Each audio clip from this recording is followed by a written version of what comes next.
Kekerasan seksual. Maraknya kasus kekerasan seksual. Dugaan pelecehan Pelecehan seksual di kampus.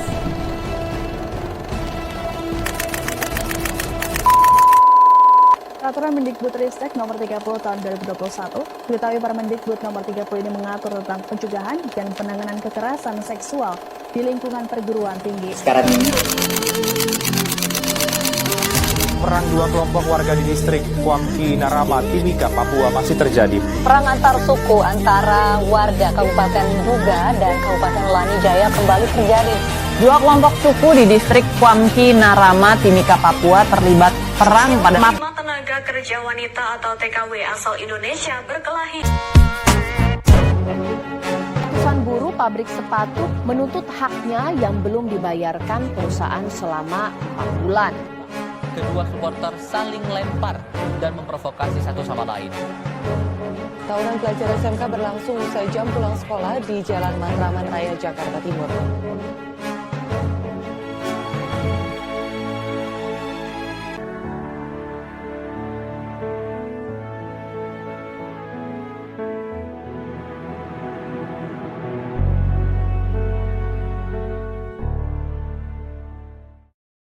Kasus kekerasan yang dipicu masalah keberagaman di Indonesia. Indonesia merupakan negara yang beragama. Indonesia memiliki suku bangsa, adat istiadat, budaya dan ras yang berbeda-beda tersebar di wilayah Indonesia. Namun keberagaman tersebut terus dilakukan diuji dengan munculnya berbagai konflik yang terjadi di berbagai daerah. Konflik-konflik menimbulkan korban jiwa, luka-luka dan harus mengungsi. Yayasan Denny JA mencatat selama 14 tahun setelah masa reformasi setidaknya ada 2.398 kasus kekerasan dan diskriminasi yang terjadi di Indonesia. Dari jumlah kasus tersebut sebanyak 65% berlatar belakang agama. Sementara sisanya kekerasan etnik sekitar 20%, kekerasan gender sebanyak 15%, kekerasan seksual ada 5%. Dari banyak kasus yang terjadi tercatat ada beberapa konflik besar yang banyak memakan jatuh korban baik luka atau meninggal, luas konflik, dan kerugian material. Berikut sejumlah beberapa konflik di Indonesia tersebut. Konflik Ambon. Menurut Yayasan Denny JA, konflik Ambon, Maluku merupakan konflik terburuk yang terjadi di Indonesia setelah reformasi, di mana telah menghilangkan nyawa sekitar 10.000 orang. Konflik Ambon berlangsung pada 1999 hingga 2003. Dalam konflik tersebut tercatat ribuan warga meninggal, ribuan rumah dan fasilitas umum termasuk tempat ibadah terbakar.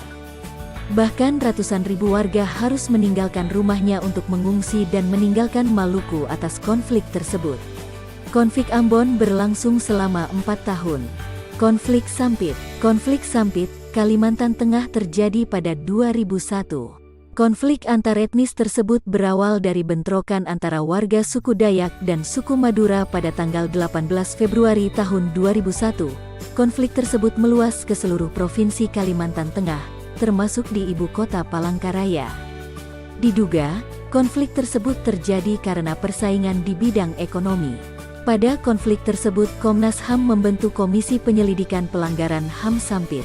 Menurut Yayasan Denny JA, tercatat ada sekitar 469 orang meninggal dalam konflik tersebut. Sebanyak 108.000 orang harus mengungsi. Kerusuhan Mei tahun 1998. Kerusuhan yang berlangsung di Jakarta tersebut setidaknya banyak korban yang meninggal, pemerkosaan dan 70.000 orang harus mengungsi. Kerusuhan tersebut terjadi pada 13 hingga tanggal 15 Mei tahun 1998.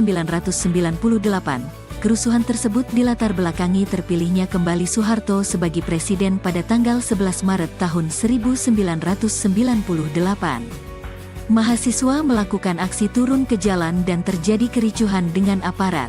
Dampaknya ada mahasiswa yang terluka dan meninggal.